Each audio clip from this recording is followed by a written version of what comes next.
It's important to address sediment pollution in streams and other waterways in order to protect your property and the properties downstream.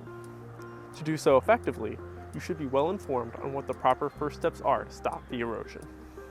In this video, you will learn who to contact for concerns with Streambank stabilization, what they can do, and how to get started with completing a permit for Streambank construction.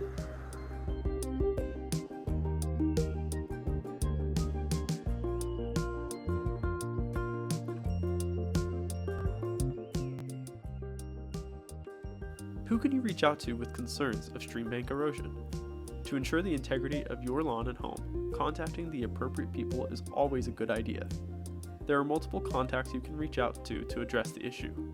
The first contact you should reach is Westmoreland Conservation District. Westmoreland Conservation District, also known as WCD, is a local government unit dedicated to helping people use resources wisely. WCD is responsible for handling a variety of resource conservation concerns in Westmoreland County and will help you process the permit that may be needed to begin work on protecting your property.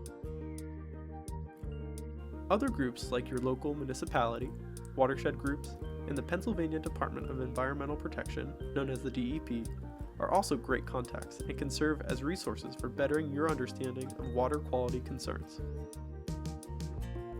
What is a permit, and why do you need one?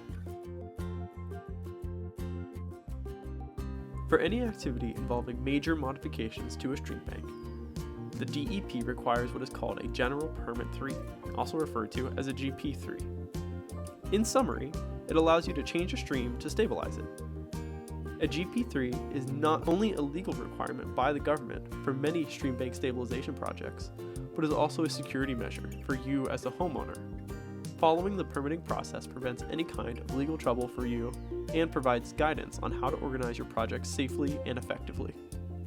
Be sure to apply for and obtain a GP3 before construction. Otherwise, you may face difficulties when starting your project. Before beginning the permit application, it's important to note that you don't always need a permit. There are some cases where a waiver will be needed instead for a smaller stream. There's also the case where you don't need a waiver or a permit. For example, if you have a fallen tree or other debris blocking the stream, you can remove the debris yourself or with help from a neighbor, as long as you're doing so safely. In most cases, however, a permit is needed for stream bank stabilization, and WCD will help you determine that. Once the Conservation District has been contacted and a survey of the property has been completed, you will receive a recommendation plan and projected budget for the potential project. The recommendation plan includes photos of the problem area on the property and highlights specific areas that need improvement. It also provides suggestions on what measures can be done to mitigate the erosion sources.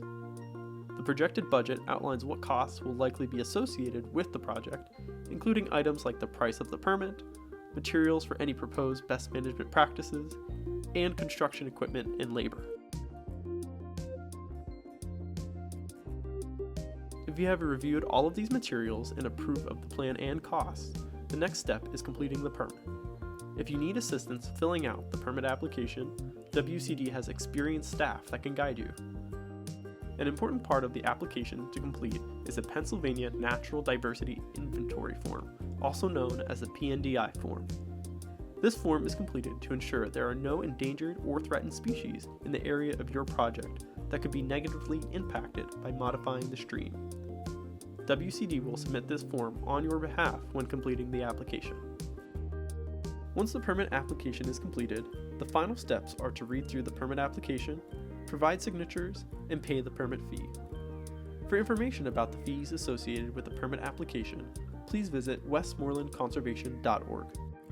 Although there are multiple steps involved in obtaining a permit for stream bank stabilization, it's important to remember that this is a critical part of your responsibility as a homeowner and will only benefit you, your property, and your community. In the next video, we will discuss more in depth about what you are and aren't allowed to do as a homeowner with the General Permit 3 and how to get construction started.